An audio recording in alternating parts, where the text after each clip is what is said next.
Markers are here. Hello, everyone.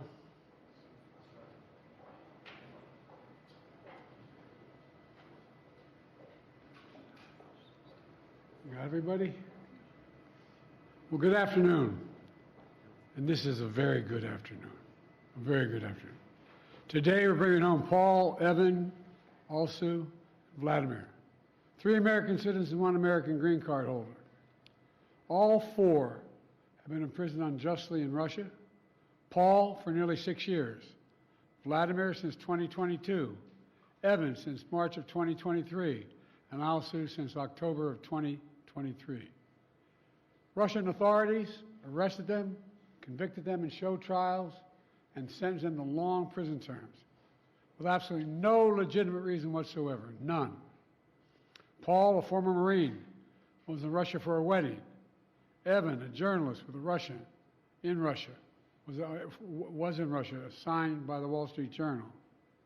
Alsu, also a journalist, was in Russia to see family. All 3 falsely accused of being spies.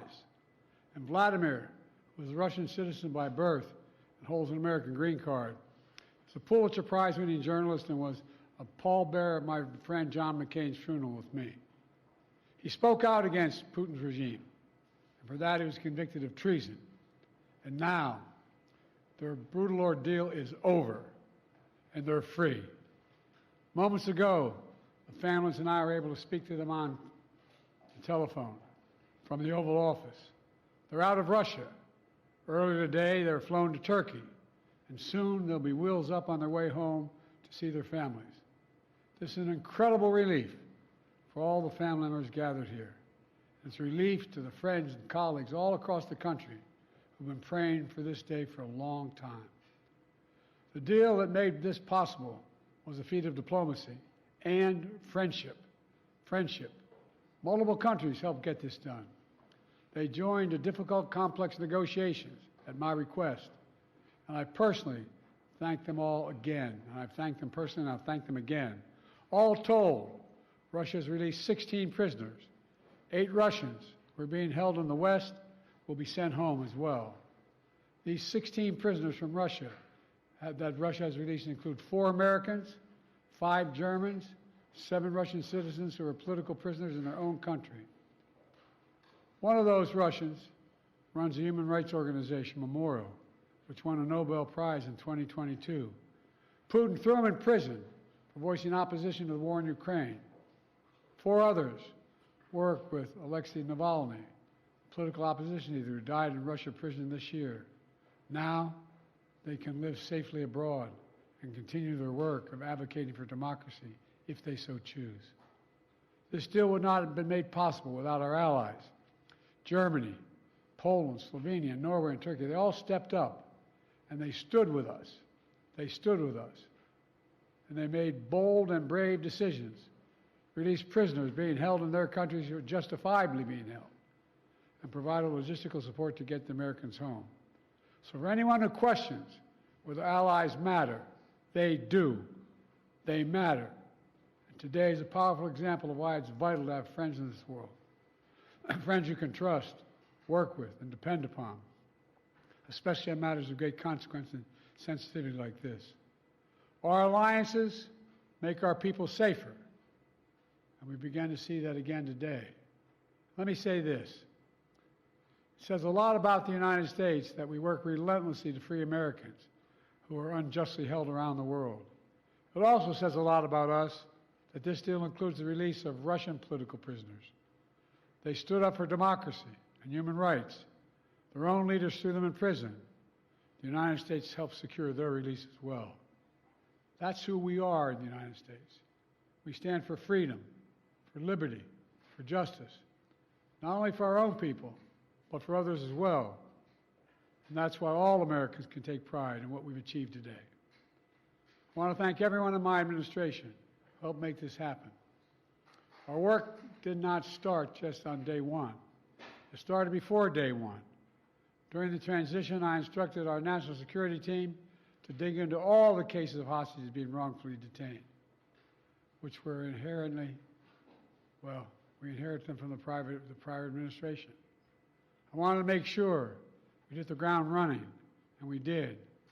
As of today, my administration has brought home over 70 Americans who were wrongfully detained and held hostage abroad, many since before I took office. Additionally, I issued an executive order in 2022 authorizing penalties like sanctions and travel bans on those who hold Americans against their will. And my State Department has introduced new warnings for Americans about the risk of being wrongfully detained by a foreign government. Deals like this one come with tough calls, and there are never any guarantees. But there's nothing that matters more to me than protecting Americans at home and abroad. And so we'll continue to work for the release of all wrongful Americans around the world. Let me end where I began, with Paul, Evan, and also Vladimir and their families. They never gave up hope. We can't imagine what they've been through, all of you. Matter of fact, this lady right here, I think, was living in the Oval Office with us for a while. All kidding aside, can't imagine their joy right now. They're home. Tomorrow's a big day, the 13th birthday of Miriam. Miriam, where are you? Come here. You all know we have a tradition in the Biden family. We sing happy birthday on any birthday. You ready? All of you. Happy birthday to you. Happy birthday to you. Happy birthday, dear Miriam. Happy birthday to you. Remember, no serious guys till you're 30. God love you. She's all Sue's daughter. Now she gets to celebrate with her mom. That's what this is all about. Families able to be together again, like they should have been all along. So I want to thank you again to everyone who did their part. In just a few hours, we'll welcome home our fellow Americans. We're looking forward to that. God willing, we're going to be out at Andrews and get that done. So thank you, thank you, thank you, and this is a good day. What did you say to them on the phone, sir? What did you say when they answered the phone on the other side? I said, welcome almost home. How do you keep countries, these so-called abductor states, from simply taking more Americans in order to get more of their prisoners home? How do you end these perverse incentives, sir? Or advising people not to go certain places. Tell them what's at risk, what's at stake. There are no these negotiations, and can you speak to the complexities of working with 6 countries to secure these releases? Well, look, I'm not going to take the time now, but I'll do this later in the week. I particularly owe a great sense of gratitude to the Chancellor. The demands they were making of me required me to get some significant concessions from Germany, which they originally concluded they could not do because of the person in question. But everybody stepped up. Poland stepped up. Slovenia stepped up. Turkey stepped up. And it matters to have relationships. It really does. These things matter. Pardon me? Could this improve relations with Russia? Is there any avenue for that after this prisoner exchange deal? As my sister might say, your lips to God's ears, man. Did you ever speak with Vladimir Putin about this, or would you be willing to speak with Putin now directly? I don't need to speak with Putin. Anyway. How did you weigh that decision of letting somebody out who sounds like got away with murder tonight? I got home innocent people. Thank you. All right. Thanks, everybody. Are you speaking with Erdogan or any of the leaders about this? Say that again? Are you speaking with President Erdogan or other leaders about this?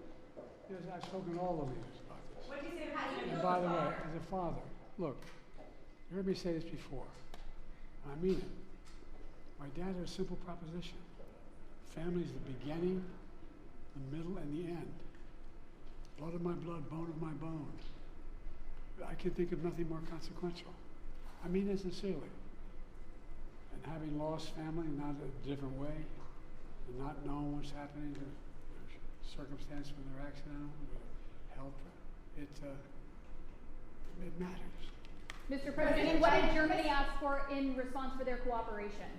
Nothing. President What did Chancellor Scholz President say? Trump, President Trump has said repeatedly that he could have gotten the hostages out without giving anything in exchange. What do you say to that? What do you say to President Trump now? Former president. Why didn't he do it when he was president?